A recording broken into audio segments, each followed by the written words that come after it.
Iko ametoa zawadi kwa majaji. Kabla jaji mmoja. Wote vitatu. Ndio angefanyaje?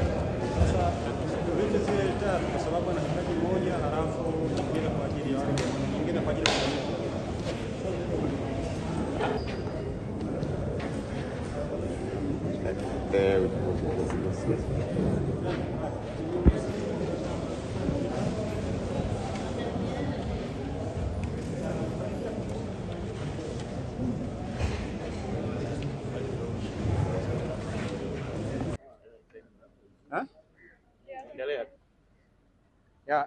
ya siku ya pili ya shauri linalomhusu mwenyekiti wa chama Mheshimiwa Lissu.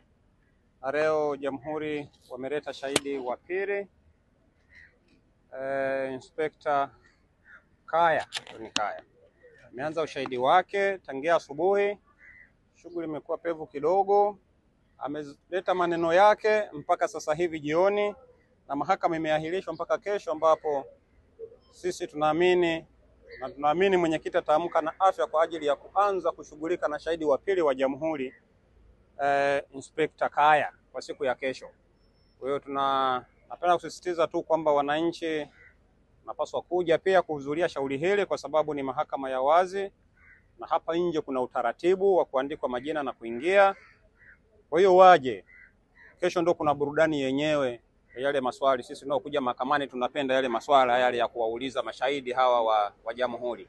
Kwa kesho waje, shughuli inaanza rasmi kwa huyu shahidi wa pili.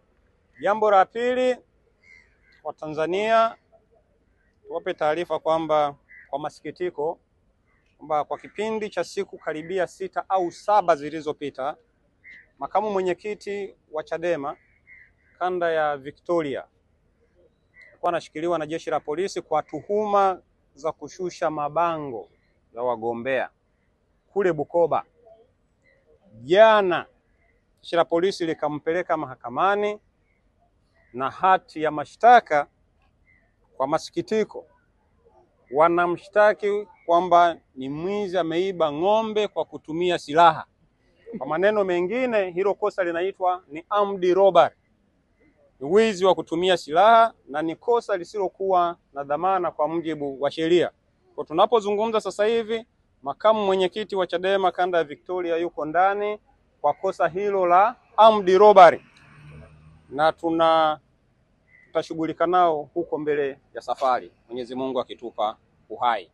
Lakini la tatu, jana na juzi tulifile application ya habeas corpus kwa ajili ya mwenyekiti wa Chadema jimbo la Kibamba Ernest Mgawe pamoja na wananchi wengine wawili, Kiduku pamoja na Dafrida. Maombi yetu yalitakiwa yasikilizwe jana na mahakama kuu ikayasogeza mbele mpaka leo majira ya saa 9 alasiri. Napenda kuwafahamisha tu kwamba kabla ya saa 9 alasiri, kabla ya kuja mahakamani, jeshi la polisi wakaona wawape dhamana watu hao watatu, na jana walimwachia Mgawe mwenyekiti wetu wa jimbo la Kibamba, na leo asubuhi Frida pamoja na Kiduku Chua yule nao pia waliachiwa. Kwa hiyo Innocent aliachiwa na Frida ameachiwa. Kwa hiyo watu wote watatu waliokuwa wanashikiliwa na jeshi la polisi kwa zaidi ya siku 6 nao hatimaye walipata dhamana baada ya kuwa tumewasilisha maombi ya habeas corpus hapa mahakamani. Kwa hiyo update ya leo ni hiyo. Ninawashukuruni sana kwa kuja mahakamani wananchi na wale mnaoendelea kufuatilia huko, na nawakaribisha tena kesho mahakamani tuje tufuatilie kitakachoendelea kesho, Mwenyezi Mungu akituamsha salama. Asanteni sana.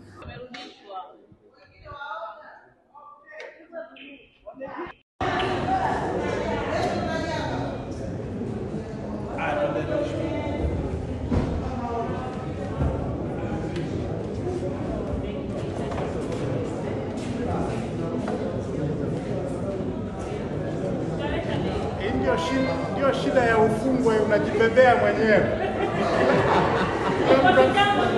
Kila mtu atabeba mzigo wake. Mzigo wa Mnyamwezi.